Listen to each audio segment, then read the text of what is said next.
আদাতু লিবাদিয়াস সালিহিন, আমি আমার নেককার বান্দাদের জন্য প্রস্তুত করেছি এমন লক্ষ কোটি নেয়ামত, মা লা আইনুন রাত, কোনো চক্ষু দেখেনি, ওয়ালা উযুনুন সামিআত, কোনো কর্ণ শ্রবণ করেনি, ওয়ালা খতরা আলা কলবে বাশার, মানুষের অন্তরে তাহা কল্পনায় আসেনি। সুবহানাল্লাহ।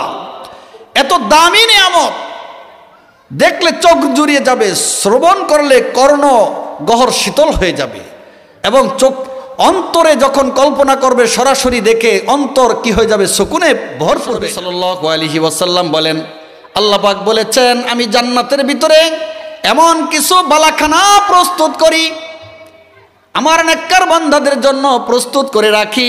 ইন্না ফিল জান্নাতি লাগুরাফান ইউরা যাহিরুহা মিন বাতিনিহা, এমন আজীব বালাখানা বানাবেন যার ভিতর থেকে বাহির, বাহির থেকে ভিতরে দেখা যায়। সুবহানাল্লাহ। ইউরা যাহিরুহা মিন বাতিনিহা ওয়া বাতিনুহা মিন যাহিরিহা আদাহাল্লাহু লিমান আলানাল কালাম, আল্লাহ পাক ওই বেহেশতের বালাখানাগুলাকে তৈয়ার করেন আল্লাহ পাকের ওই বান্দাদের জন্য যারা মাকলুকের সাথে বিনম্র সুরে কথা বলে। কি সুরে? বিনম্র সুরে কথা বলে। ও আতাম, বেশি বেশি বন্ধু বান্ধব আত্মীয় স্বজনকে খাবার দানে উৎসাহিত করে, বেশি বেশি গরিব দুঃখীকে খাবার দানে উৎসাহিত করে, কারণ সে জানে, সে ইয়াকিন করে আমার রিজিকের মালিক হলেন আল্লাহ। জোরে বলেন, কে? রিজিক কি আমি কামাই করি নাকি আল্লাহ পাক দান করেন? একই টাইমে দুই ব্যক্তি কামাই শুরু করলো, একজন কোটিপতি হয়ে গেল, আর একজন এখনো লাখপতি হতে পারেনি। জোরে বলেন, এই সংখ্যায় আছে না নাই?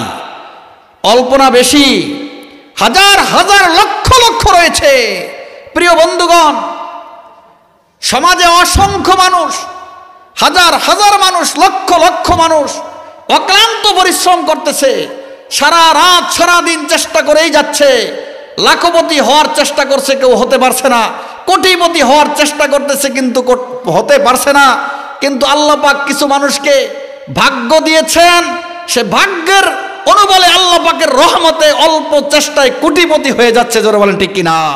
আম্মা বা'দু ফাআউযু বিল্লাহি মিনাশ শাইতানির রাজীম। বিসমিল্লাহির রহমানির রহিম। ওয়াস-সামাই যাতিল বুরুজ ওয়াল ইয়াউমিল মাউউদ ওয়া শাহিদিন ওয়া মাশহুদ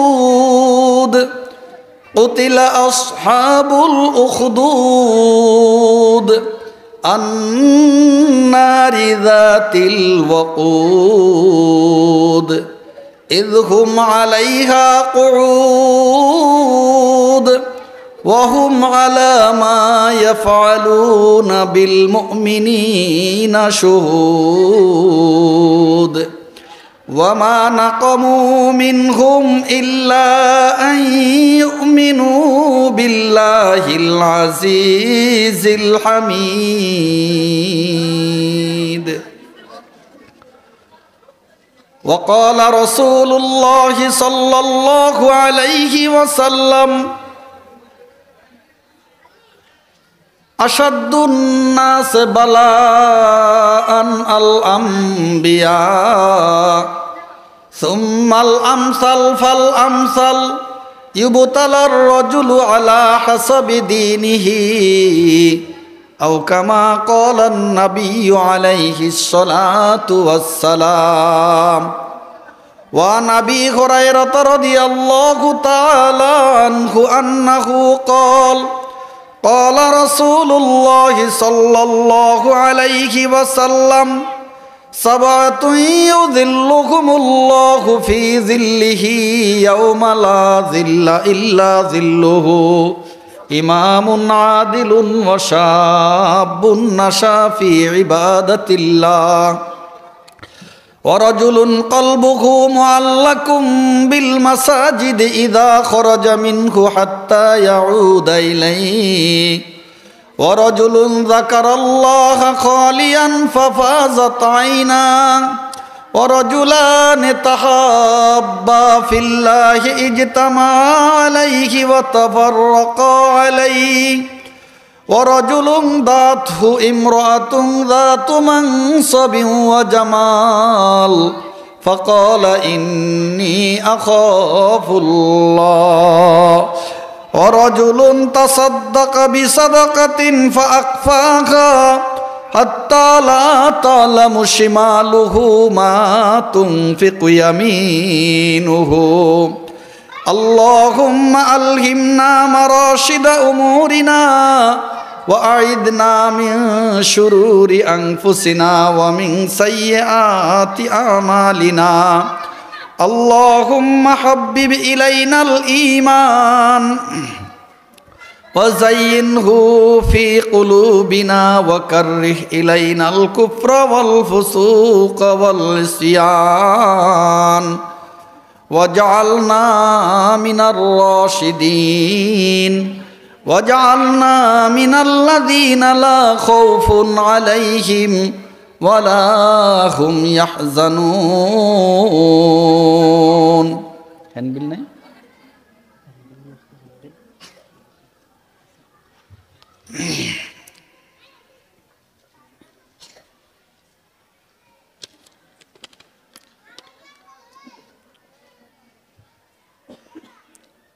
চাঁদপুর মোহাম্মদিয়া নুরানী হাফিজিয়া কওমি মাদ্রাসার উদ্যোগে আয়োজিত 3 দিনব্যাপী তাফসিরুল কোরআন মাহফিলের আজ প্রথম রজনীতে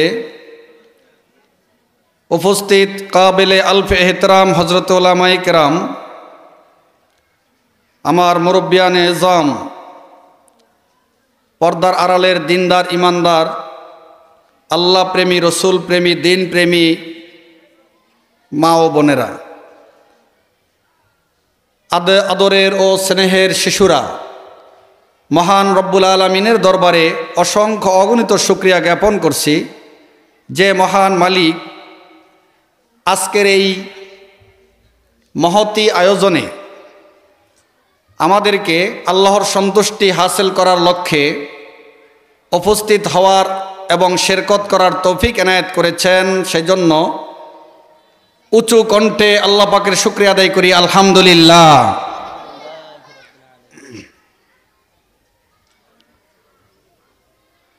আজকের এই মহতি মাহফিল দুনিয়ার কোনো উদ্দেশ্যে নয়, একমাত্র আল্লাহর সন্তুষ্টির উদ্দেশ্যে।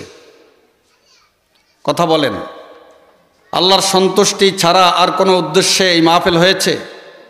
একটু জোরে বলতে হবে। এখান থেকে আমাদের স্বার্থ হাসিল হবে, দুনিয়া উপার্জন করব, খ্যাতি লাভ করব, এখান থেকে কেউ বড় কোনো নেতা হবে, বড় কোনো নেতৃত্ব পাবে, রাজত্ব পাবে, এই জাতীয় দুনিয়াবি কোনো গরজ উদ্দেশ্য নিয়ে এই মাহফিল নাকি শুধু আল্লাহর সন্তুষ্টির জন্য মাহফিল? জোরে বলেন, আল্লাহর সন্তুষ্টির জন্য। যদি আল্লাহর সন্তুষ্টির জন্য হয়ে থাকে, যারা এখনও মাহফিলের বাহিরে ঘোরাফেরা করছেন, সাবালক, যাদের বয়স 12 ঊর্ধ্ব হয়ে গেছে, কোরআনে হাকিমের তেলাওয়াত শুরু হয়েছে, এই মুহূর্তে রাস্তাঘাটে ওখানে সেখানে হাঁটাচলা করা আর জায়েজ নেই, সম্পূর্ণ নিষিদ্ধ এবং হারাম। কোরআনে হাকিমে এই মর্মে আল্লাহ রাব্বুল আলামিন আয়াত নাজিল করেছেন, وَإِذَا قُرِئَ الْقُرْآنُ فَاسْتَمِعُوا لَهُ وَأَنصِتُوا لَعَلَّكُمْ تُرْحَمُونَ। যখন কোরআনে হাকিম তেলাওয়াত শুরু হবে, কোরআনে হাকিম তেলাওয়াত শুরু হবে, কোরআনে হাকিমের আলোচনা শুরু হবে, মজমায় বসে মনোযোগ সহকারে শ্রবণ করো এবং অন্তর থেকে খামোশ হয়ে যাও। কোনো কথা তো বলবেই না, অন্তরের মধ্যে কোনো কল্পনাও করবে না কোরআন শোনার বাহিরে কোনো বিষয় নিয়ে।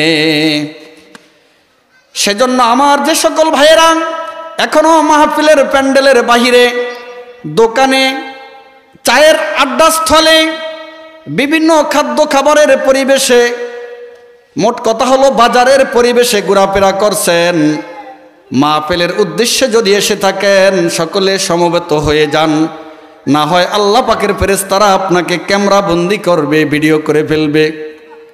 কিয়ামতের ময়দানে আপনি কঠিন গুনাহগার হয়ে উঠতে হবে। কোরআনের মাহফিলের প্রথম রজনী, এই প্রথম রজনীতে মাজমায় জমে বসা, ইমানের আলো আপনার আমার হৃদয়ের মধ্যে ইমান আছে প্রমাণ করবে, ইমান আছে এই কথা প্রমাণ করবে। বিশ্বনবী সাল্লাল্লাহু আলাইহি ওয়াসাল্লামকে এই মর্মে এক সাহাবী জিজ্ঞেস করলেন, ইয়া রাসূলুল্লাহ মাল ঈমান, হে আমার রাসূল ঈমান কি জিনিস? বিশ্বনবী বলেন, ইদা সাররাতকা হাসানাতুকা ওয়া সাআতকা সাইয়্যাতুকা ফাআনতা মুমিন। ও আমার প্রিয় সাহাবী, তুমি কোনো নেকামল করতে পেরে যদি তোমার অন্তরের মধ্যে আনন্দে ঢেউ খেলে, তোমার অন্তরের মধ্যে যদি আনন্দ বিরাজ করে, কোনো গুনাহ হওয়ার কারণে যদি তোমার অন্তরের মধ্যে পেরেশানি বিরাজ করতে থাকে, ও আমার সাহাবী তুমি ঈমানদার, তোমার ঈমানের কারণে ভালো আমল করে তুমি আনন্দিত, আর তোমার ঈমানের কারণে তুমি খারাপ আমল হয়ে যাওয়ার কারণে তুমি পেরেশান। আজকে আমরা এই মাহফিলের আয়োজন করে খুশি না বেজার? একটু জোরে বলেন। আসতে বলতেছি, যারা আসতে বলে এরা বেজার, আর যারা জোরে বলছে এরা খুশি। জোরে বলেন, আসতে না, আমরা কি খুশি না বেজার? যারা বাহিরে ঘোরাফেরা করছেন মাহফিলে কি খুশি না বেজার? তারা জোরে বলেন, এরা কি খুশি না বেজার? এরা বেজার। এরা মনে করতেছে মাহফিলটা একটা বিনোদন, মাহফিল একটা আড্ডা স্থল। এই চিন্তা নিয়ে যারা আসবে আজকের মাহফিল থেকে কিছুই নিয়ে যেতে পারবে না। জোরে বলেন ঠিক কিনা? ইন্নামাল আমালু বিন্নিয়াত, বুখারী শরীফের প্রথম হাদিসে রয়েছে, কোন আমলের বিনিময় নিয়তের উপর নির্ভর করে, কোন আমলের সওয়াব পরকালে প্রতিদান নিয়তের উপর নির্ভর করে। মাইকের আওয়াজ মনে একটু কম না? চাও এত কাছে যাও, সাউন্ড হয়। নিয়াত যেমন হবে আমলের সওয়াব তেমন হবে। নিয়াত যদি ভালো হয় আমলের সওয়াব পাবে, আর নিয়াত যদি খারাপ হয় আমলের থেকে কোনো সওয়াব পাবে না। নিয়াত খারাপ হলে আমলের কোনো বিনিময় হবে না, বরং কঠিন শাস্তির ব্যবস্থা করা হবে। নেক আমলকে সে বদ নিয়তের কারণে ধ্বংস করে ফেলেছে, এই জন্য তার শাস্তি হবে। সেজন্য প্রিয় ভাইরা যারা বাহিরে ঘোরাফেরা করছেন, আমরা তো অসংখ্য লোক দেখেছি বাহিরে, ঢুকতেই পারছিলাম না, এত ভিড়। কোরআনে হাকিমের মহব্বত যদি থাকে মজমায় ঢুকে পড়েন, ইনশাআল্লাহ অধিক পরিমাণে লাভবান হবেন। আমাদের দেশের প্রথা হলো ইশারের পরে ওয়াজ শুনবে, মাগরিবের পরে বিনোদন। আচ্ছা বলেন তো, মাগরিবের পরের সময়টা বিনোদনে কাটিয়ে ইশারের পরে এসে মজমায় বসে চিল্লাচিল্লি গলা ফাটানি, এটা কি জায়েজ হবে? জোরে বলেন, জায়েজ হবে? সবচেয়ে উৎকৃষ্ট টাইম হলো বাদ মাগরিব। বিশ্ব ইজতেমার ময়দানের বয়ানের গুরুত্বপূর্ণ বয়ান হচ্ছে মাগরিবের বাদ, এবং দাওয়াত ও তাবলীগের যেখানে বলেন সেখানে সবচেয়ে গুরুত্বপূর্ণ বয়ান বাদ মাগরিবের বয়ান। এবং পৃথিবীর যেই প্রান্ত বলেন, যেখানেই বলেন, মুসলিম দেশের মাগরিবের পরের বয়ানে এই সমাপ্ত বয়ান, এরপরে আর কোনো বয়ান থাকে না। কারণ লা সামুরাতা বাদাল ইশা, হাদিসে পাকে আছে ইশারের পরে আর কোনো কথাবার্তা জায়েজ নাই। ইশারের পরে যদি লম্বা সময় বয়ান, আল্লাহ পাক রব্বুল আলামিন তাকিয়ে থাকে, আমার কোন বান্দা ঘুম ত্যাগ করে শয্যা ত্যাগ করে শীতের রজনীতে আমি আল্লাহকে আল্লাহ আল্লাহ রব্বি রব্বি করে ডাকে, আমি রব্বুল আলামিন আমার বান্দাটাকে আমার একেবারে নিকটবর্তী করে নিব। অনেক বড় বড় বালাখানা রয়েছে, এক একটা বালাখানা এই পৃথিবীর চাইতে অসংখ্য গুণ বড়। সুবহানাল্লাহ বলবেন না? এক একটা বালাখানা জান্নাতের বালাখানা, যাহা কোনো চোখে দেখেনি, কর্ণ শ্রবণ করেনি তার কথা, তার রূপের কথা, গুণের কথা কোনো হৃদয়ের উপর দিয়ে আলা খতার আলা কলবি বাসার, কোনো অন্তরের উপর দিয়ে তাহা অতিবাহিত হয়নি, কল্পনা আসেনি। এত মনোরম পরিবেশ জান্নাতে আপনার জন্য আল্লাহ প্রস্তুত করছেন। এই মর্মে আল্লাহ কোরআনে বলছেন, আদাতুল ইবাদিয়াস সলিহিন, হাদিসে কুদসির মধ্যে বলেছেন, আদাতু লিইবাদিয়াস সালিহিন, আমি আমার নেককার বান্দাদের জন্য প্রস্তুত করেছি এমন লক্ষ কোটি নেয়ামত, মা লা আইনুন রাত, কোনো চক্ষু দেখেনি, ওয়ালা উযুনুন সামিআত, কোনো কর্ণ শ্রবণ করেনি, ওয়ালা খতরা আলা কলবে বাশার, মানুষের অন্তরে তাহা কল্পনায় আসেনি। সুবহানাল্লাহ। এত দামি নিয়ামত, দেখলে চোখ জুড়িয়ে যাবে, শ্রবণ করলে কর্ণ গহর শীতল হয়ে যাবে, এবং চোখ অন্তরে যখন কল্পনা করবে সরাসরি দেখে অন্তর কি হয়ে যাবে, সুকুনে ভরপুর হয়ে যাবে। আল্লাহ রাব্বুল আলামিনের নিয়ামতের শুরু আছে আর শেষ থাকবে না।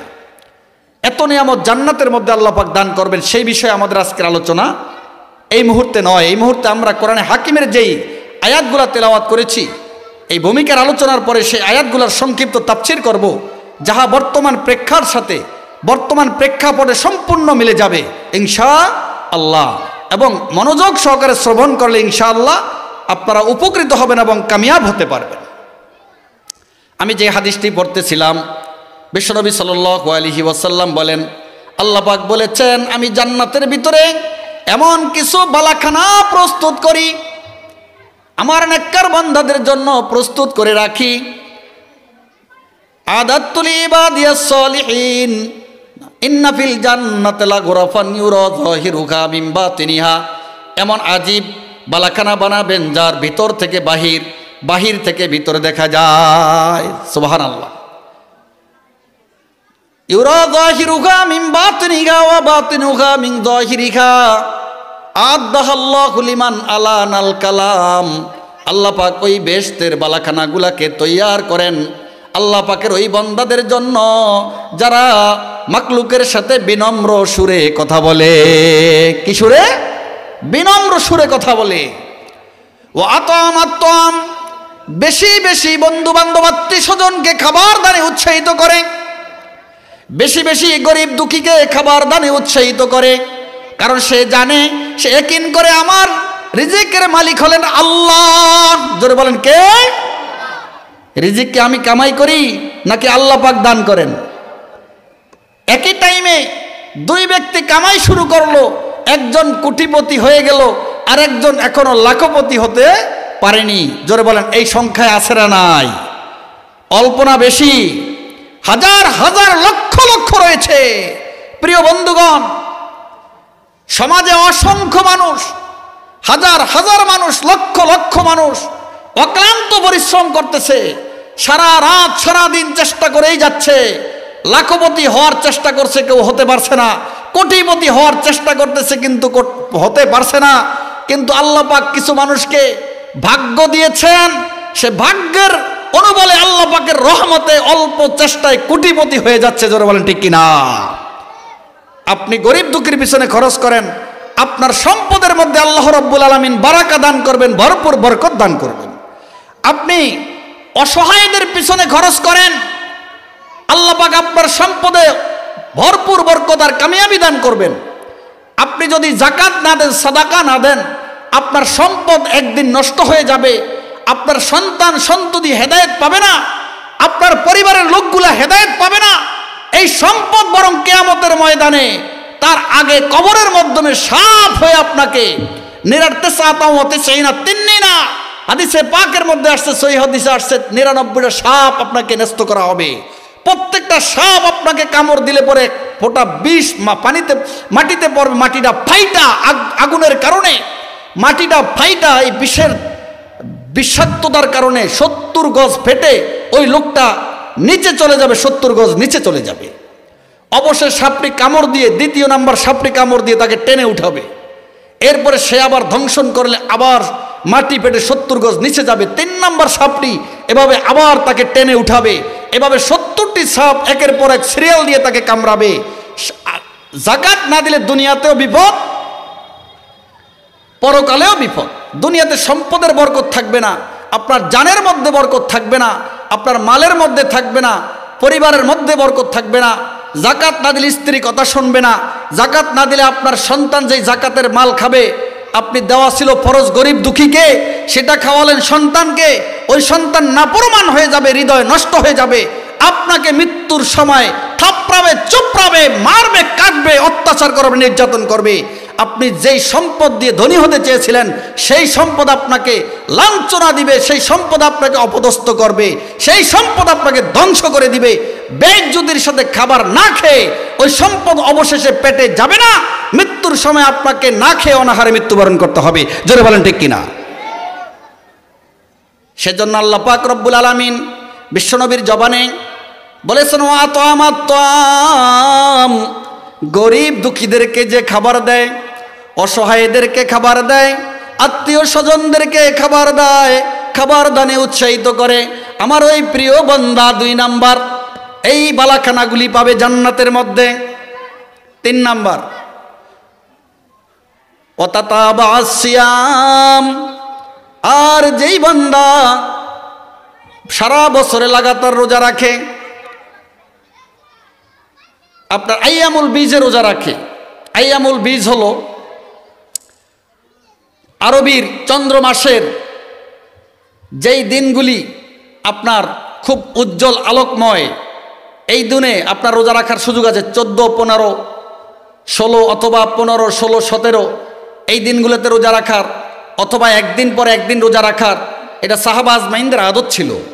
যেই বান্দা বেশি বেশি রোজা রাখবে, আল্লাহ রব্বুল আলামিন তার উপরে খুশি হয়ে আল্লাহ জান্নাতের ভিতরে তার জন্য মনোরম জান্নাত, ব্যতিক্রম জান্নাত প্রস্তুত করেন। সুবহানাল্লাহ।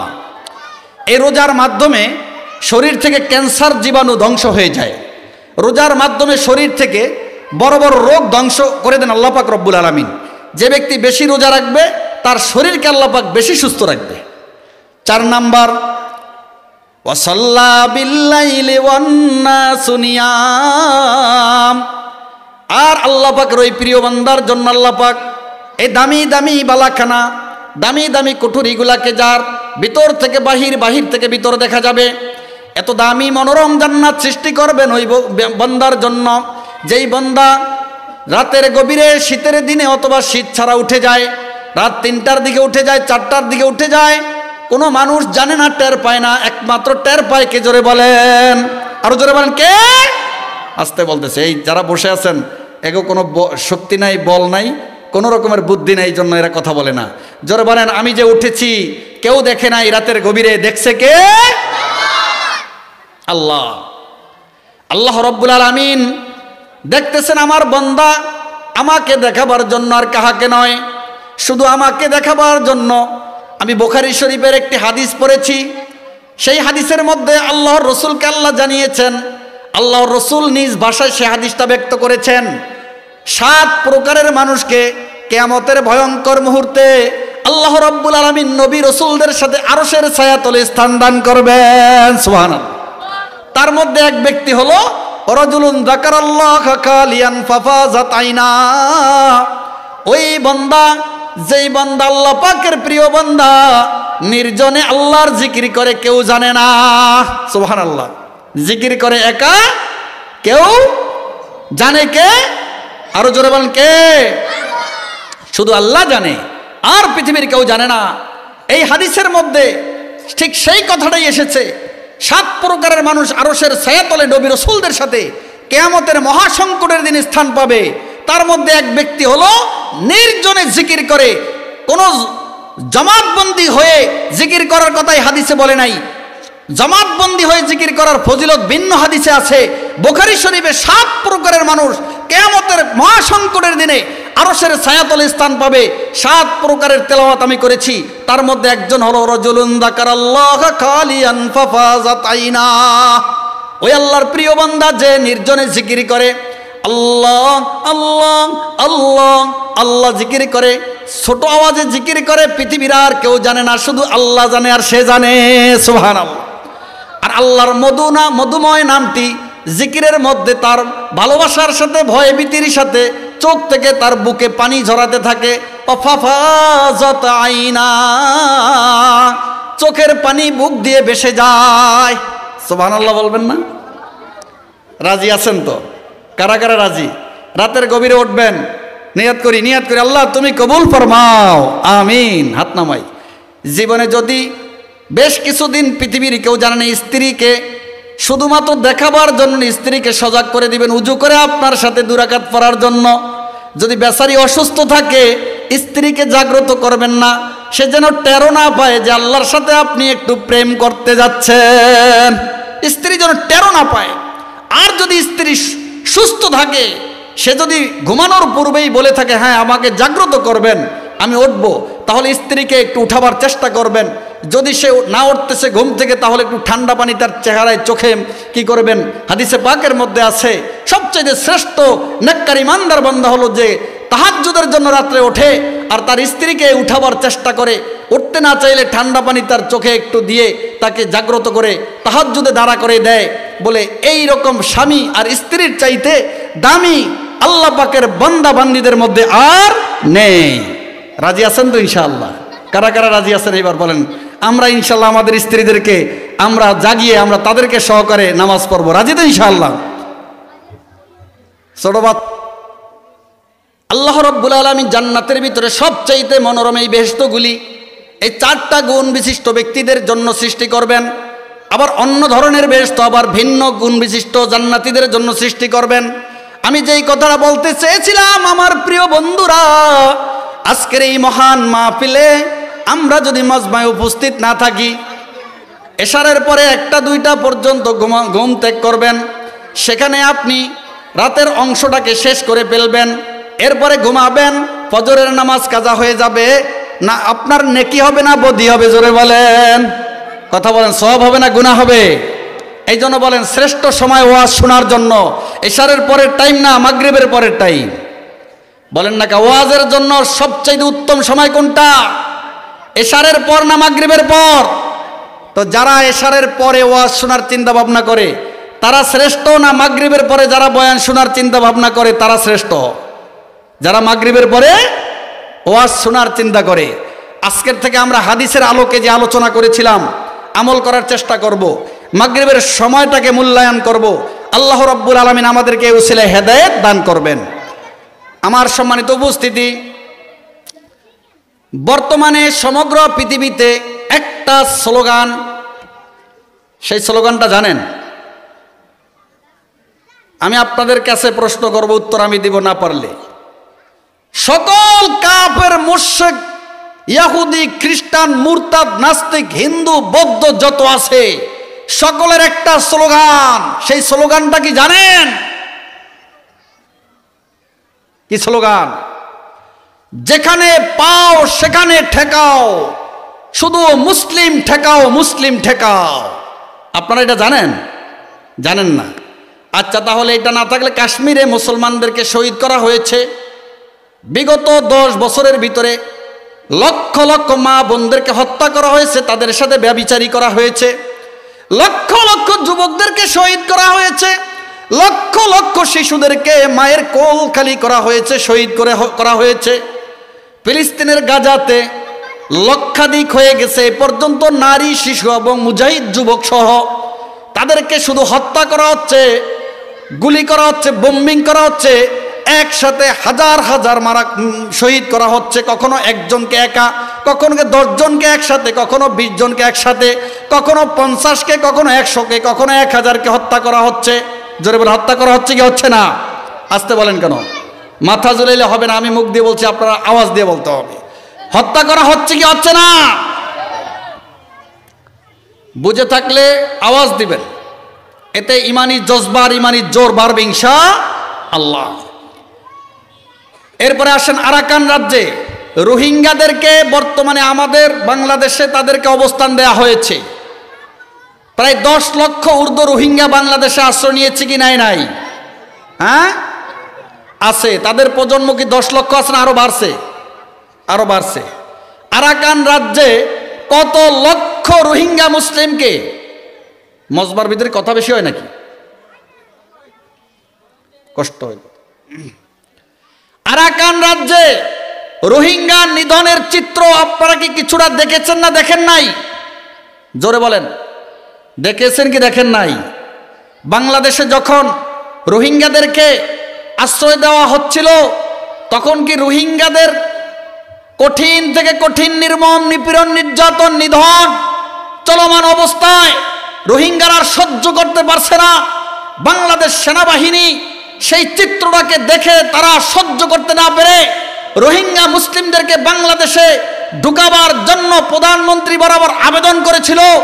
তখন আমাদের পার্লামেন্ট একমত হয়েছে রোহিঙ্গাদেরকে বাংলাদেশে আশ্রয় দেওয়া হোক। কথা বলেন ঠিক কিনা? আশ্রয় দিয়েছে। আরাকান রাজ্যে, রাখাইনে একসাথে কয়েক শত, কয়েক হাজারকেও দেখা গেছে হত্যা করে হাত পা পিছপরা বান দিয়ে আগুন লাগিয়ে হত্যা করা হয়েছে এবং বেকু দিয়ে নদী করে সেখানে হাজার হাজার মুসলিমদেরকে ঠেলে ফেলে দিয়ে সেখান থেকে আর উঠতে পারেনি। একের উপরে 10 জন, 20 জন, 50 জনকে ঠেলে দিয়ে বেকু দিয়ে মাটি চাপা দিয়ে হত্যা করা হয়েছে কি হয় নাই? জোরে বলেন। হয়েছে না হয় নাই? হয়েছে।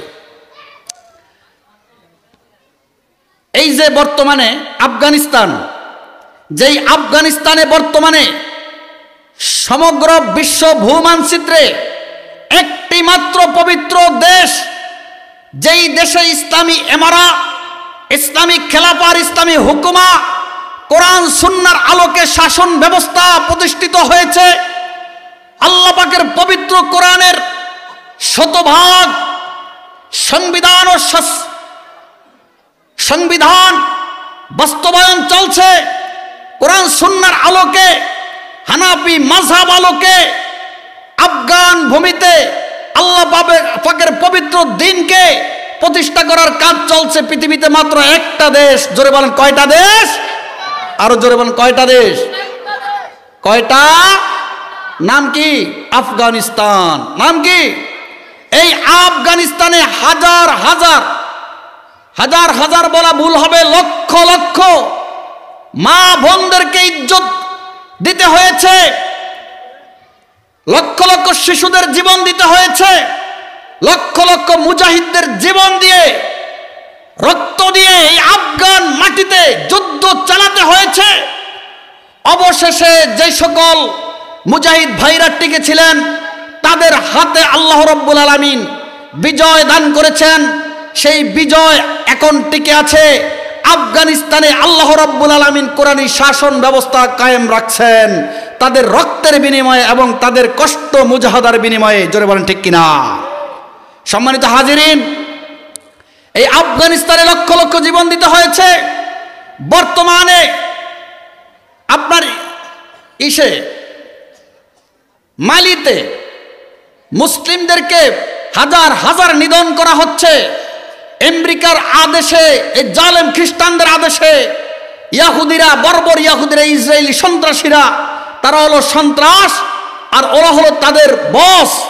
বর্তমানে বাংলাদেশে এক ধরনের বস থাকে, বসের নেতৃত্বে হাজার হাজার কুলাঙ্গার আর সন্ত্রাস থাকে যারা নিরীহ মানুষের উপর অত্যাচার নির্যাতন করে। জোরে বলেন করে কি করে না?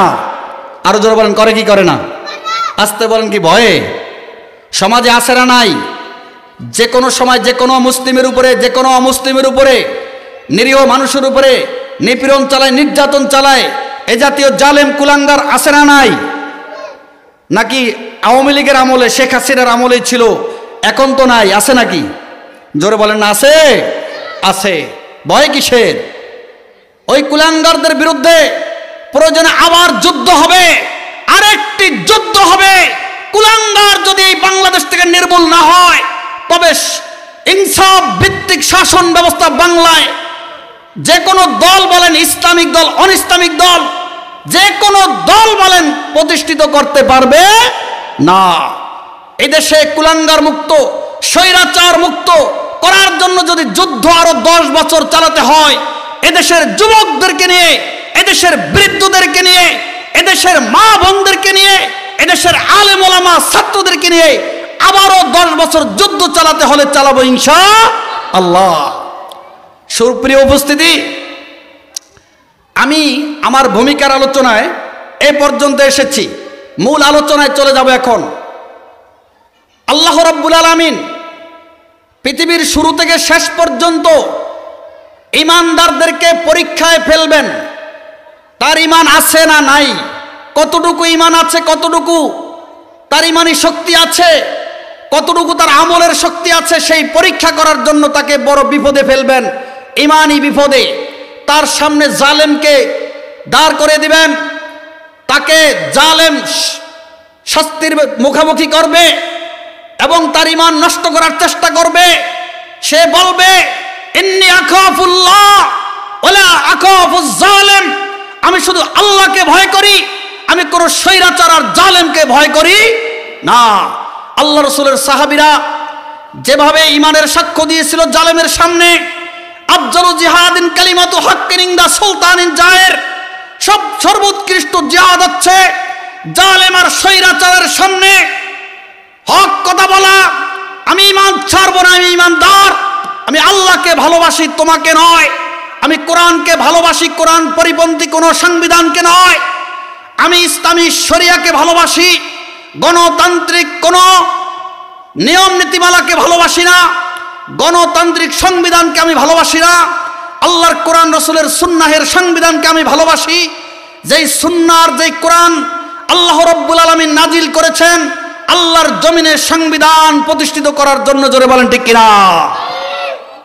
সম্মানিত হাজিরিন, এই কথা বলার পরে জালেম যদি আপনাকে হত্যা করে ফেলে, আপনি শহীদ হয়ে যাবেন, বিনা হিসাবে জান্নাতি হয়ে যাবেন। এই বিষয়ে আল্লাহ রাব্বুল আলামিন উৎসাহ দান করেছেন। হক কথা জালেমের সামনে যেন বলি, জালেমের ভয় ভীতির কারণে যেন ঈমান ছেড়ে না দেই, আমরা যেন সবর ও ধৈর্যের সাথে জালেমের শাসন ব্যবস্থার মধ্যে টিকে থাকি। আল্লাহ রাব্বুল আলামিন এই মর্মে সান্ত্বনা দেওয়ার জন্য, উৎসাহ দেওয়ার জন্যই সূরাতুল বুরুজকে নাজিল করেছেন। সূরাল বুরুজ নাজিলের উদ্দেশ্য আর হিকমত বললাম। সূরা বুরুজের মধ্যে আল্লাহ রাব্বুল আলামিন আমাদেরকে উৎসাহ দেওয়ার জন্য, আমাদেরকে ধৈর্য তাসবির এবং তারগিব দেওয়ার জন্য যেই ঘটনাকে উল্লেখ করেছেন, মুমিনদের এবং ঈমানদারদেরকে শাস্তি দিয়েছিল জালেমরা, সেই ঘটনা তুলেছেন।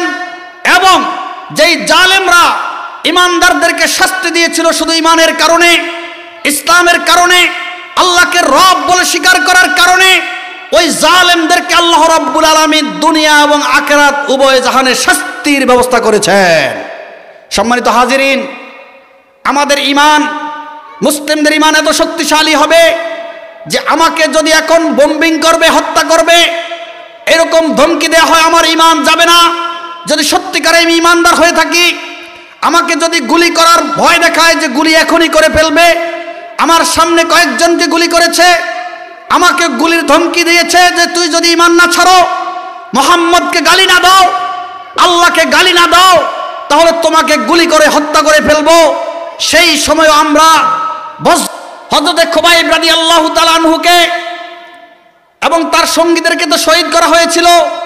খুবাইব রাদিয়াল্লাহু তাআলা আনহুকে শুলিতে চড়ানোর পরে বলা হয়েছে, খুবাইব তুমি যদি মুহাম্মদকে গালি দাও, তোমাকে আজকের এই মৃত্যুর এই পরিস্থিতি থেকে তোমাকে মুক্তি দেয়া হবে। আল্লাহকে যদি গালি দাও, তোমার এই মৃত্যুর এই মহাসংকট থেকে তোমাকে মুক্তি দেয়া হবে। খুবাইব রাদিয়াল্লাহু তাআলা আনহু বলছেন, ওয়ালাস্তু উবালি হিনা উকতালু মুসলিমান আলা আইশাকিন কানা ফিল্লাহি মাসরাই। ও নাফরমানরা, ও জালেম মুশরিকরা, ও পৈত্তলিকরা, এই মূর্তি পূজকরা, তোমরা যে আমাকে শহীদ করতেছ, অন্য কোনো অপরাধ আমার মধ্যে নাই, একমাত্র আমানতু বিল্লাহি ওয়া রাসূলিহি, আমি আল্লাহ এবং আল্লাহর রাসূলের প্রতি ঈমান এনেছি। ও আমানতু বিকিতাবিহি, আল্লাহর এই মুনাজ্জাল কিতাবের প্রতি ঈমান এনেছি। শুধু এই অপরাধে তোমরা আমাকে ফাঁসি দিচ্ছ, সুতরাং আমি পরোয়া করি না, আমি ডান কাঁধে আমি শহীদ হব নাকি বাম কাঁধে শহীদ হব, চিত হয়ে পড়ে শহীদ হব না উপর হয়ে পড়ে শহীদ হব, কারণ শহীদ হওয়ার পরে তো বিনা হিসাবে আমাকে জান্নাত দিয়ে দেওয়া হবে। সুবহানাল্লাহ। আমি আল্লাহর রাস্তায় শহীদ হব এবং মুহূর্তেই আমাকে জান্নাতে ঢোকার অনুমতি আমার হয়ে যাবে। অন্যান্য মৃত্যু ব্যক্তিরা কিয়ামতের হিসাবের পরে জান্নাতে যাবে, আর শহীদরা শাহাদাতের পরপরই জান্নাতে চলে যাবে। সুবহানাল্লাহ। এই জন্য শাহাদাতের তামান্না অন্তরে আছে না নাই? শহীদ হইলে কি বেশি আগে মরবেন নাকি যেই দিন মৃত্যুর ফয়সালা সেই দিনই মরবেন? জোরে বলেন। শহীদ হইলে কি মানুষ আগে মরে নাকি যেই দিন ফয়সালা সেই দিনই মরে? আমার প্রিয় ভাইয়েরা, বুঝে থাকলে উত্তর করেন, আমি বারবার রিপ্লাই করব কথাটি। মানুষ শহীদ হয়ে গেলে কি আগে মরে নাকি তার ফয়সালা মৃত্যুর যেই দিন সেদিনই মরে? এই মর্মে আল্লাহ কোরআনে হাকিমে বলেন, লিকুল্লি উম্মাতিন আজাল ফাইদা জাআ আজালুহা লা ইস্তাকিরুনা সাআতাও ওয়া লা ইস্তাকদিমুন। প্রত্যেকটা প্রাণীর জন্য একটা নির্ধারিত সময় আছে, মৃত্যুর সুনির্দিষ্ট সময় যখন হবে তখনই তার মৃত্যু হবে, ওই সময় আসার পূর্বে তার মৃত্যু হবে না। শহীদ হলে যেই দিন মৃত্যু হবে, শহীদ না হলে ওই দিন মৃত্যু হবে। শহীদ হইলে লাভ হবে, বিনা হিসাবে জান্নাতে চলে যাবে, বিনা হিসাবে জান্নাতি হয়ে যাবে। সুবহানাল্লাহ। শহীদ হওয়ার তামান্না যে অন্তরে আছে, বিশ্বনবী বলেন ওই অন্তরটা হলো খাঁটি ইমানদার। যে অন্তর শাহাদতের তামান্না রাখেনি, যুদ্ধেও ইসলাম বিজয়ের জন্য অংশগ্রহণ করেনি, বলে ওই ব্যক্তি মৃত্যুবরণ করলে মাতা আলা শোবাতিম মিন নিফাক, ওই ব্যক্তি মুনাফিকি অবস্থায় মৃত্যুবরণ করবে। কোন ব্যক্তি মৃত্যুবরণ করেছে তার ঘরে, মৃত্যুবরণ করেছে তার নিজ বাড়িতে এবং নিজ গৃহে, তবে তার অন্তরের মধ্যে সর্বদাই তামান্না থাকতো, আফসোস হয় আমার, ওগো আল্লাহ আমার বয়স 70 হয়ে গেছে, আমার মনের আকাঙ্ক্ষা 20 বছর থেকেই ছিল আমি তোমার রাস্তায় দিন বিজয়ের জন্য যুদ্ধ করব আর শাহাদাত বরণ করব। ওগো আল্লাহ তুমি নসিব করনি, কবে যে নসিব করবা আমার জানা নাই। রব্বুল আলামিন তুমি তৌফিক দাও তোমার রাস্তায় শহীদ হওয়ার।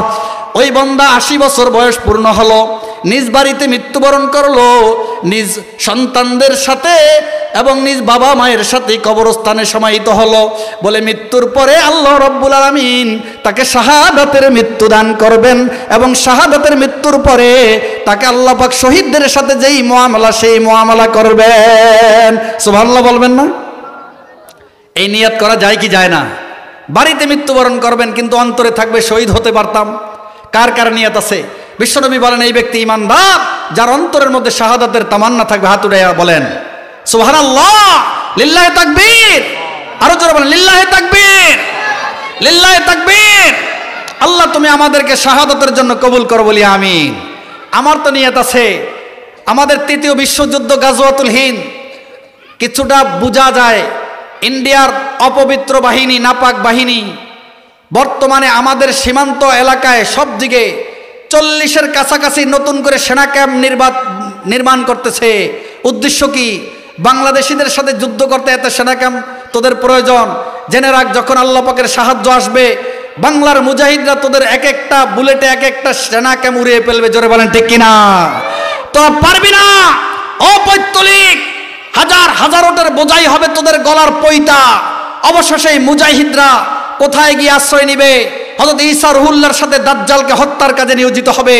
রাসূল বলেন ইসাবাতানে মিন উম্মতি কদ হাররাহুমা মিনান নার, আমার উম্মতের 2টি মুজাহিদ বাহিনী আল্লাহ তাদেরকে চিরমুক্তি জাহান্নাম থেকে দিয়েছেন। কয়টা মুজাহিদ বাহিনী? 2টা। 1 নাম্বার ইসাবাতুন তাকজুল হিন্দ। আলোচ্য বিষয়টা যখন এসে পড়ছে আমি আলোচনা করে ফেলি। একটি মুজাহিদ বাহিনী পাক ভারত উপমহাদেশে গাজওয়াতুল হিন্দ করবে। 1450 বছর পূর্বে বিশ্বনবী এই ঘোষণা করেছেন। আল্লাহ পাকের আদেশে আল্লাহ পাক জানেন কিয়ামতের পূর্বে একটা যুদ্ধ হবে, মহাযুদ্ধ। পৈতলিক হিন্দুদের সাথে মুসলমানদের যুদ্ধ হবে। সেই যুদ্ধ এখনো হয়নি। ওই যুদ্ধের প্রস্তুতি হিন্দুরা নিচ্ছে আর মুসলমানরা ঘুমাইতে আছে। পরস্পর নিজেরা মারামারি কাটাকাটি করতেছে। ওদিক দিয়ে হিন্দুরা প্রস্তুতি পুরাপুরি নেওয়া শেষ প্রায়। কথা বলেন ঠিক কিনা? মুসলমানদের সাথে যুদ্ধ করবে কারা? হিন্দুরা। মাঝে মাঝে বলে পার্বত্য চট্টগ্রাম সহকারে এটা নিয়ে যাবে কলকাতা থেকে সোজা, তো রাখবে কতটুক? মাছের চোখের সমান। ওরা কিন্তু বুদ্ধি পাকাইতে আছে কিভাবে যুদ্ধ করে দেশ নিয়ে যাবে। আল্লাহ রব্বুল আলামিন আমাদের মতো মুজাহিদদেরকে যতদিন টিকিয়ে রাখবেন ইনশাআল্লাহ আমরা ওদের একজনকে 1 লক্ষ জনকে হত্যা করব। চিল্লিয়ে বলেন ঠিক কিনা? আমাদের ইমানি শক্তি আছে। আমরা যুদ্ধে নামবো শহীদ হওয়ার জন্য, তোরা নামবি পালাবার জন্য। মুসলিম মুজাহিদরা কখনো পিঠ দেখায় না। ও জালেম হিন্দু, তোরা কিন্তু স্বৈরাচার। তোদের ইস্কনরা আমাদেরকে হত্যা করতেছে, আমাদের মা বোনদেরকে জেনা ব্যভিচারিতে গ্রেফতার করতেছে। তাদের বাগওয়াল প্রেম নামক একটা অভিযান আছে ইস্কন সন্ত্রাসীদের। তাদের হাতে লাল ফিতা থাকে। এই জালেমদেরকে যেখানে পাবেন তওবা করাবেন। আমাদের ভোলাতে এখনো আত্মপ্রকাশ করছে না। বাংলাদেশের বিভিন্ন সীমান্তবর্তী এলাকায় যেখানে আলেম ওলামা কম, যেখানে মাদ্রাসা মসজিদ কম, যেখানে সতর্ক মুসলিম কম, ওখানে মুসলিম মেয়েদেরকে উত্ত্যক্ত করে, এই বাগওয়াল প্রেমে গ্রেপ্তার করে, তাদেরকে পুস্কা খাওয়ায়, টাকা দেয় করে, সেই করে ওই লোভী মেয়েরা তাদের প্রেমে জড়িয়া তাদের গর্ভের ভিতরে হিন্দু নাপাকদের সন্তান নিয়ে নেয়। জোরে বলেন ঠিক কিনা? এই জালেম স্বৈরাচার হিন্দুদের একটা অভিযান। এরা কিন্তু অবশেষে ইসরায়েলের রয়ের একটা এজেন্ডাই ইসকনরা। ইসকন কিন্তু ইরানে রয়ের এজেন্ট হয়ে কাজ করেছিল। অসংখ্য ইসকনকে সেখানে হত্যা করেছে, ফাঁসি দিয়েছে ইরান। ইরান সাকসেস, ইরান কামিয়াব। জোরে বলেন ঠিক কিনা? আপনারা বিভিন্ন মিডিয়ার মাধ্যমে জেনে থাকবেন আশা করি। আমার প্রিয় উপস্থিতি, আমার প্রয়োজন ছিল আলোচনার জন্য কমপক্ষে কয়েক হাজার মানুষ। বর্তমানে এই বিষয়ে মানুষ চরম গাফেল, একেবারেই গাফেল। বর্তমানে চিন্তাই তো করছে না। বর্তমানে শুধু নারায়ে তাকবীরের চিল্লাচিল্লি, ইসলামিক জিহাদের চিন্তা কেউ করছে না। বর্তমানে এই ভোটাভুটির পিছনে পরে ইসলামিক জিহাদ ভুলে গেছে। আল্লাহ রসুল বলেন পৃথিবীতে কোনো দেশ বিজয় হয়নি যুদ্ধ ছাড়া, কিয়ামত পর্যন্ত হবে না, হবে না, হবে না। কোনো দেশে মুসলিম ক্ষমতায় আসতে পারবে না জিহাদ ছাড়া, আসতে পারবে না, পারবে না। ইসলামের ইতিহাসে, পৃথিবীর ইতিহাসে কোনো দেশ নাই। জ্বলন্ত প্রমাণ আফগানিস্তান। তারা কি ভোট করে ইসলামিক খেলাফা কায়েম করেছে নাকি জিহাদ করে করেছে? জোরে বলেন। সতর্ক ভাইরা আছে, কি জিহাদের মাধ্যমে করেছে নাকি ভোটাভুটির মাধ্যমে? কিসের মাধ্যমে? জিহাদের মাধ্যমে। কোন একটা দেশ দেখাতে পারবেন যেখানে ইসলামী শাসন ব্যবস্থা রয়েছে জিহাদ ছাড়া? জিহাদ ছাড়া। জিহাদ মানে যে কেউ মানুষকে ধরবো, মারবো, কাটবো নয়। এদেশের সীমান্তকে যদি নিতে চায়, এদেশের 18 কোটি মুসলিম মাজায় গামছা বাঁধবে, বেল বাঁধবে, হাতে লাঠি নিয়ে, দা চেনে নিয়ে বের হবে। ওই জালেম সৈনিকদেরকে জায়গায় জায়গায় হাজার হাজার জবাই করবে। যদি আমাদের সীমান্ত নিয়ে সেনেবেনি খেলে এই দেশটাকে ছিনিয়ে নিতে চায়, এদেশের মা বোনদের ইজ্জতকে লুণ্ঠন করতে চায়, ও জালেমরা তো এখনই অভিযান চালাচ্ছে। এদেশের মা বোনরা যেন অপবিত্র হয়ে যায়। এদেশের মা বোনদের পেট থেকে যদি আর খাঁটি ইমানদার বের না হয়, তাহলে ভবিষ্যতে তাদের সাথে যুদ্ধ করার কেউ থাকবে না। বুঝতে পারছেন ঘটনা কি? ওদের সিদ্ধান্ত হলো এদেশের কমপক্ষে 11 কোটির মতো নারী আছে বা 10.5 কোটির মতো নারী আছে। ওদের সিদ্ধান্ত হচ্ছে এই নারীগুলোকে অপবিত্র করে ফেলবো। টাকার লোভ দেখিয়ে, বিভিন্ন ভঙ্গি দেখিয়ে মেয়েগুলাকে অপবিত্র করে ফেলবো। এই মেয়েগুলাকে বেপরদায় নামিয়ে তাদের গর্ভে আমাদের নাপাক বীর্য ঢুকিয়ে তাদের জীবন লাইফ শেষ করে দিব, যাতে করে তাদের গর্ভে আর ভবিষ্যতে কি না হয়, ভবিষ্যতে ওমরে ফারুক না জন্মায়, আবু বকর না জন্মায়, খালেদ বিন ওলীদ না জন্মায়। তখন তারা পরাজিত হবে, তখন আমাদের সাথে আর যুদ্ধে পারবে না। এই চক্রান্ত ইসরায়েল এবং আমেরিকার পরামর্শে এই হিন্দুত্ববাদ এই সংগঠন করেছে মুসলিম মেয়েদেরকে নষ্ট করার জন্য। হিন্দুরা আরো চক্রান্ত করেছে আমাদের যুবকগুলাকে ধ্বংস করার জন্য। অসংখ্য মুসলিম যুবক ইসকন সদস্য হয়েছে, তারা কিন্তু নাস্তিক মুরতাদের কাফের হয়ে গেছে। নাউজুবিল্লাহ। আসতে বললেন নাউজুবিল্লাহ। মাইকের আওয়াজ টানছে কেন? গলা ভেঙে যাচ্ছে। সম্মানিত উপস্থিতি, সূরা বুরুজের মধ্যে আল্লাহ রাব্বুল আলামিন এদিকে ইঙ্গিত করে একটি ঘটনা উল্লেখ করেছেন। অসংখ্য ঘটনা আল্লাহ পাক কোরআনে উল্লেখ করেছেন অতীতের। হে সম্মানিত মুসলিম জাতি, হে সম্মানিত ইমানদার জাতি, হে সম্মানিত বিশ্ব নবীর উম্মত জাতি, তোমরা অটল অবিচল হয়ে যাও। ওয়া আনতুমুল আলাউন ইন কুনতুম তা'লামুন। তোমরা যদি ইয়াকিন রাখো একদিন তোমরা বিজয়ী হবে। সমগ্র পৃথিবীর নেতৃত্ব তোমাদের হাতে আল্লাহ পাক তুলে দিবে। সমগ্র পৃথিবীর নেতৃত্ব তুলতে হলে তোমাদের সবর করতে হবে, ইমানের সাথে, ধৈর্যের সাথে তোমরা লড়ে যেতে হবে। কাফের মুশরিকদের সাথে যুদ্ধ চালিয়ে যেতে হবে, চালিয়ে যেতে হবে। পিছুবাও হতে পারবা না। তোমরা যদি শহীদ হও, তোমাদের সুসংবাদ আল্লাহ পাক সূরা বুরুজের মধ্যে দিয়েছে। সূরা বুরুজের মধ্যে আল্লাহ রাব্বুল আলামিন বলেন, ওয়াসসামুদ ওয়াল ইয়াউমিল মাউউদ ওয়া শাহিদিন ওয়া মাশহুদ। আল্লাহ পাক আল্লাহর মাকলুকের মধ্যে সম্মানিত 3টা মাকলুকের শপথ করেছেন। কয়টা মাকলুকের? জোরে বলেন কয়টা? 3টা মাকলুকের শপথ করেছেন। কখন আল্লাহ পাক রব্বুল আলামিন শপথ করেছেন? তিন নামক ফলের এবং জাইতুন ফলের শপথ করেছেন। যেহেতু তিন এবং জাইতুনের মধ্যে ভরপুর আরোগ্যতা, ভরপুর শেফা রয়েছে এবং ভরপুর কামিয়াবি আর বারাকা রয়েছে, সেই জন্য সেগুলার শপথ করেছেন। এখানে শপথ করেছেন 3টি মোবারক এবং দামি বস্তুর। একটি হলো বুরুজ, আসমান, বুরুজ বিশিষ্ট আসমানের শপথ। 2 নম্বরে করেছেন ইয়াউমুল মাউউদ, কিয়ামত দিবসের। 3 নম্বরে করেছেন জুমার দিবসের। জুমার দিনে কিয়ামত ঘটবে। জুমার দিনে আদমকে আল্লাহ পাক জমিনে পাঠিয়েছেন। জুমার দিনে ঈসা নবী জমিনে আসবে। জুমার দিনে আল্লাহ রাব্বুল আলামিন ঈসা নবীর হাতে দাজ্জালকে হত্যা করবেন, জাহান্নাম রশিদ করবেন। এই জুমার দিনে অনেক অনেক ইতিহাস তাৎপর্য রয়েছে। জুমার দিন হলো শাহেদ আর মাসউদ হলো আরাফার দিন।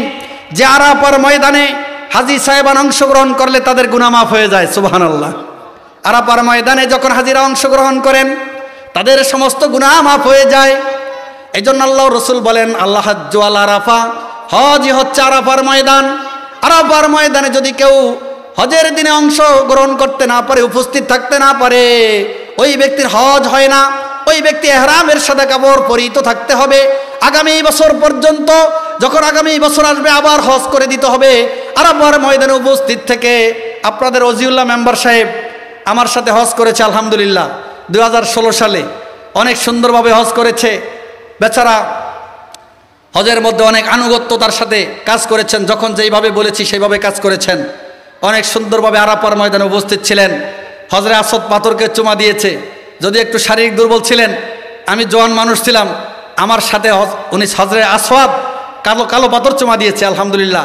আমাকে বলতেছেন, হুজুর আমার একটা আশা রয়েছে, শেষ মাস আর নাই, সব পুরো হয়ে গেছে, আপনি চেষ্টা করেছেন, চেষ্টার মাধ্যমে। আমি বললাম কি আশা? আমার মনটার মধ্যে শুধু ছটফট করছে, আমি কেন হজরে আসওয়াদ পাথর চুমা দিতে পারলাম না? আমি কেন বার্ধক্যপনীত বয়সে আসলাম? কেন বৃদ্ধ বয়সে আসলাম? মনের মধ্যে সব সময় জ্বালা আর চোখ দিয়ে পানি পড়ে, হাউমাউ করে কান্না আসে। আমার সামনে বেচারা এই কথা বলার পর আমি বলছি, যাক যত বড় ঝুঁকি হোক, যত কষ্ট হোক, আমি চেষ্টা করব। এশারের পরে আলহামদুলিল্লাহ নিয়ে গেছি। এক ধাপ যুদ্ধ করার পরে ওনাকে হজরে আসওয়াদ পাথর চুমা দিতে পারছে আলহামদুলিল্লাহ। বলেন আলহামদুলিল্লাহ। হজরে আসওয়াদ পাথর এখনও আমার শুকরিয়া আদায় করে। বলছে আপনার এই কথা আমি মরণ পর্যন্ত বলবো না। যেখানে দেখে আপনাদেরকে বলে ওনাদেরকেও বলে। এই মাসউদ ইয়াউমুল মাউউদ হলো, ইয়াউমুল মাউউদ হলো কিয়ামতের দিবস। শাহেদ হলো শুক্রবার দিন, উল্লেখযোগ্য দিন। কয়েকটা কারণ উল্লেখ করেছি। আর আরাফার ময়দান তো হচ্ছে আরাফার ময়দান, যেই ময়দানে আদম হাওয়ার মিলন হয়েছে। আদম আলাইহিস সালাম হাওয়া আলাইহিস সালামকে, হাওয়া আদমকে পেয়েছে।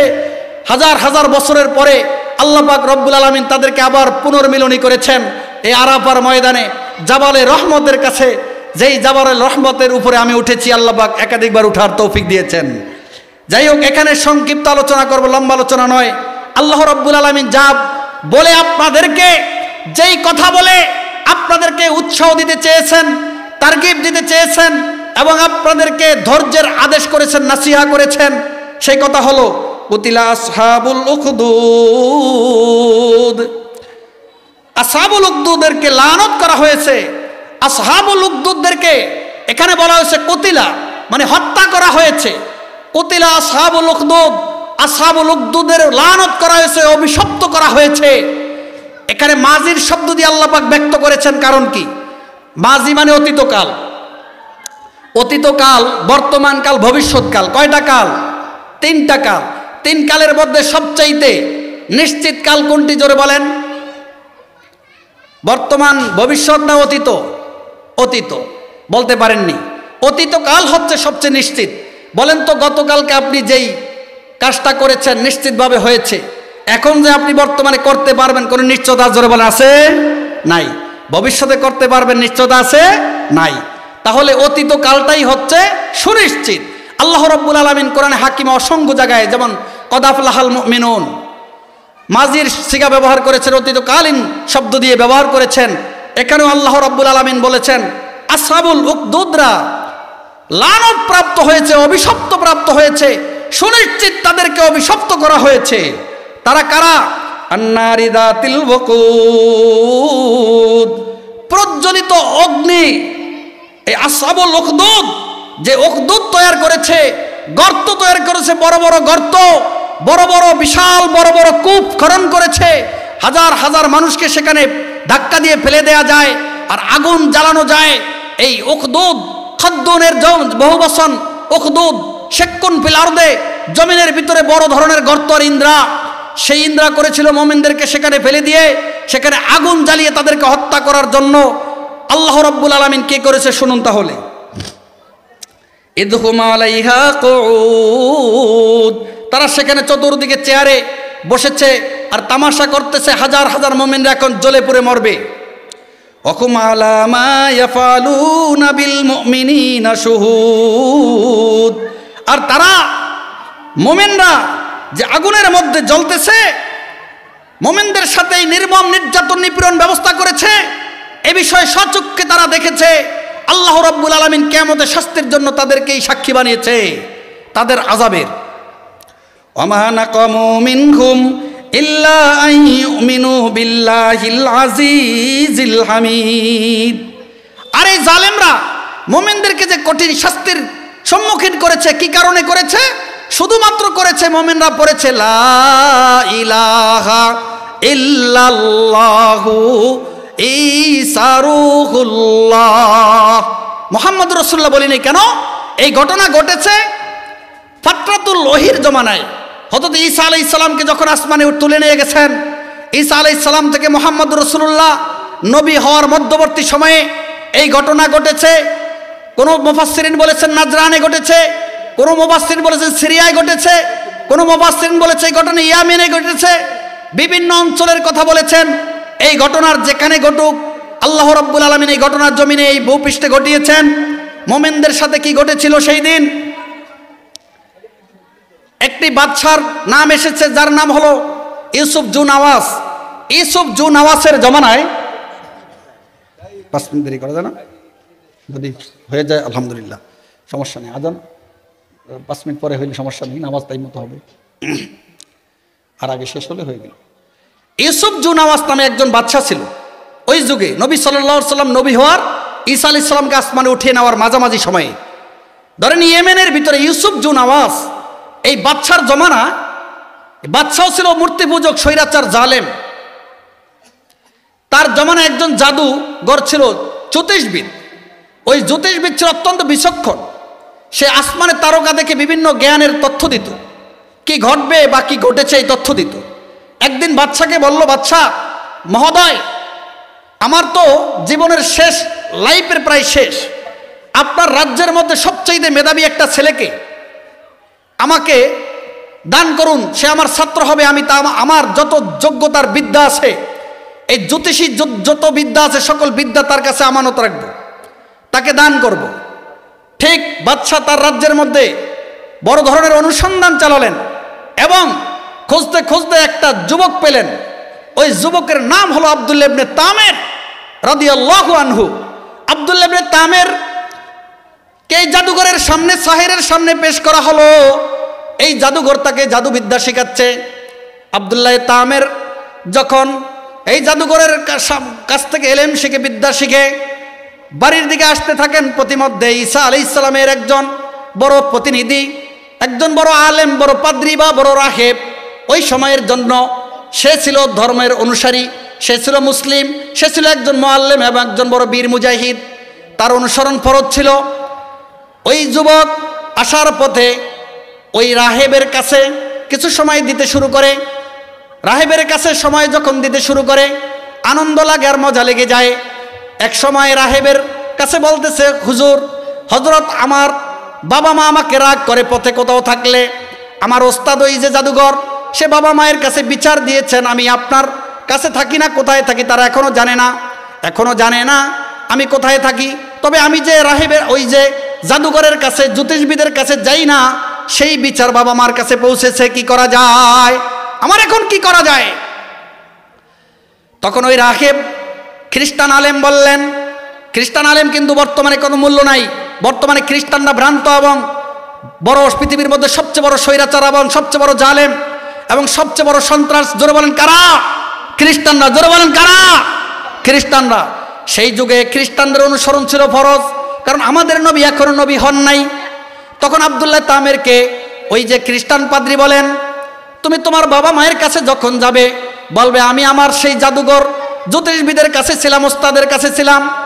আর ওস্তাদের কাছে যখন তুমি যাবা, মাঝে মাঝে যে গ্যাপ দিয়েছো সেখানে মাঝে মাঝে যাবা, তখন বলবা আমি বাবা মার কাছে ছিলাম। তুমি কখনো তার কাছে যাও, কখনো আমার কাছে আসো।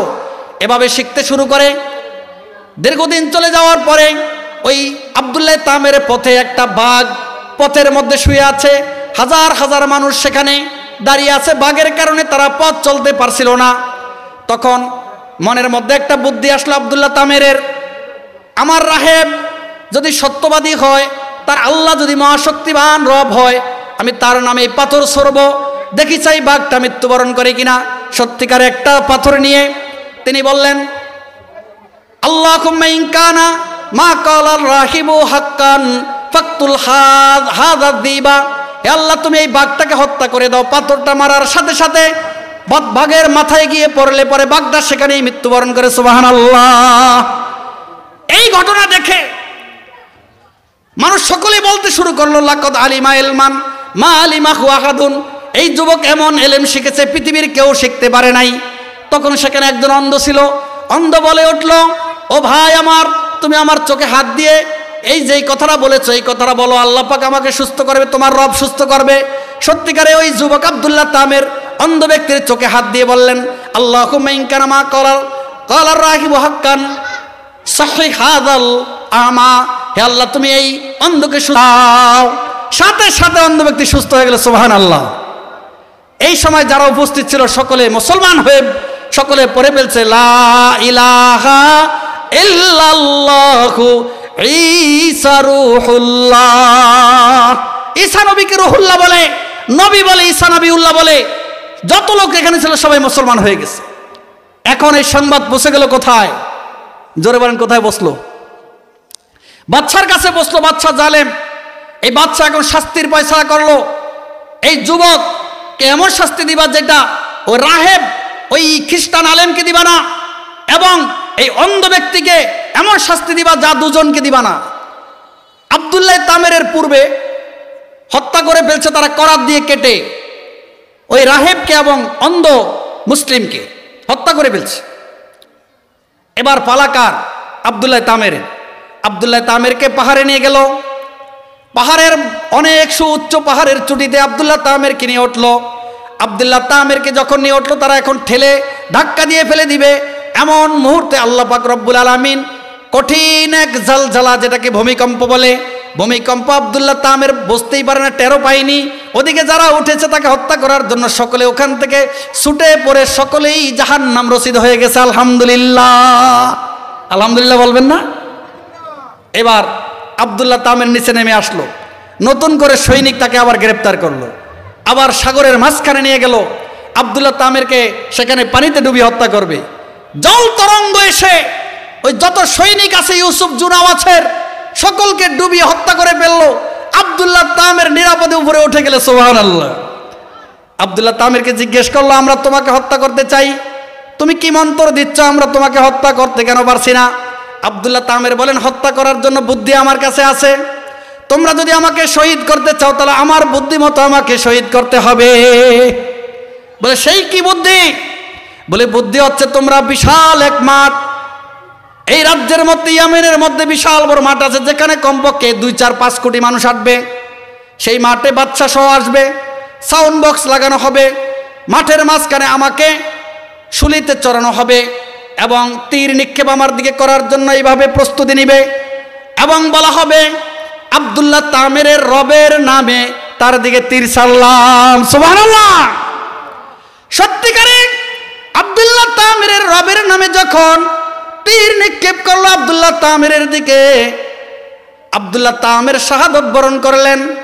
এর আগে তো তাকে যত চেষ্টা করেছে শহীদ করার পারেনি। আল্লাহ রব্বুল আলামিন ওই মাঠের ভিতরে যত মানুষ আছে, যত কোটি মানুষ, যত লক্ষ মানুষ ছিল, সকলে পড়ছে, জোরে বলেন, লা ইলাহা ইল্লাল্লাহু ঈসা নবিউল্লাহ। আমাদের কালিমা হইল লা ইলাহা ইল্লাল্লাহু মুহাম্মাদুর রাসূলুল্লাহ। তখনকার কালিমা ছিল ঈসা নবিউল্লাহ, পরে সবাই মুসলমান হয়ে গেল। এবার কি করা যায়? বাদশা কি আগের চেয়ে বিপদে কম পড়ছে না বেশি পড়ছে? জোরে বলেন, আরো জোরে বলেন, কম না বেশি? বেশি বিপদে পড়েছে। এবার বাদশা বলছে কাজ করো, তাহলে লোক তো বেশি, হাজার হাজার লক্ষ লক্ষ মানুষ, এদেশের সবচাইতে বড় মাটি খননকারী যন্ত্র দিয়ে মাইলকে মাইল গভীর করে 50-100 ফুট গভীর করে মাটি খনন করলো, আর সেখানে আগুন জ্বালালো, দেশের যত লাকড়ি আছে সব ঢেলে দিল, যত ইন্ধন আর জ্বালানি আছে সব ঢেলে দিয়ে অগ্নি জ্বালালো, আর আল্লাহ পাকের এই প্রিয় বান্দা মুমিনদেরকে সেখানে ধাক্কা দিতে দিতে দিতে দিতে দিতে এক এক করে সব ফেলে দিল। আল্লাহ রাব্বুল আলামিন ওখানে আগুনের মধ্যে পড়ার আগে তাদের রূহগুলাকে কব্জ করে জান্নাতে পৌঁছে দিল। সুবহানাল্লাহ। তাদের মধ্যে একটা শিশুকে মায়ের কোল থেকে নিয়ে নিক্ষেপ করলো। শিশু হাসতে হাসতে মাকে ডাকতেছে আর বলতেছে, মা তুমি ভয় করো না, আগুনের মধ্যে ঝাঁপ দাও, আগুন তো না, এটা হলো জান্নাতের টুকরা। সুবহানাল্লাহ। এজন্য বর্তমানে সমগ্র পৃথিবীতে মুমিনদেরকে ঈমান বিলুপ্ত করার হুমকি দিচ্ছে, তাদেরকে ধমকি দিচ্ছে, ঈমান ছাড়তে হবে। ও যুবকরা, সবচেয়ে দাম হচ্ছে ঈমানের। যার ঈমান নেই তার কোনো মূল্য নেই, যার ঈমান নেই তার কোনো দাম নেই। যার কাছে এক জাররা পরিমাণ ঈমান আছে, সেই ঈমানের সৈনিক, সে ইসলামের সৈনিক, সে মুসলিমদের সৈনিক, সে কোরআনের সৈনিক, সে মুসলিম রাজ্যের সৈনিক। এক সময় তার মতো ঈমানদার যুবক আমাদের প্রয়োজন হবে, মাজায় গামছা বাঁধার প্রয়োজন হবে। ইনশাআল্লাহ স্বৈরাচার জালেমের বিরুদ্ধে মহাযুদ্ধ হবে, মহাযুদ্ধ হবে। ওই মহাযুদ্ধের নাম হলো গাজওয়াতুল হিন্দ। বলেন কি নাম? গাজওয়াতুল হিন্দ। ওই যুদ্ধে যদি শহীদ হতে পারেন, বিনা হিসাবে জান্নাতের সার্টিফিকেট পাবেন ইনশাআল্লাহ। ওই যুদ্ধে যদি বেঁচে থাকতে পারেন গাজী হয়ে, তাতেও বিনা হিসাবে জান্নাতি, গাজী হলেও জান্নাতি, শহীদ হলেও জান্নাতি।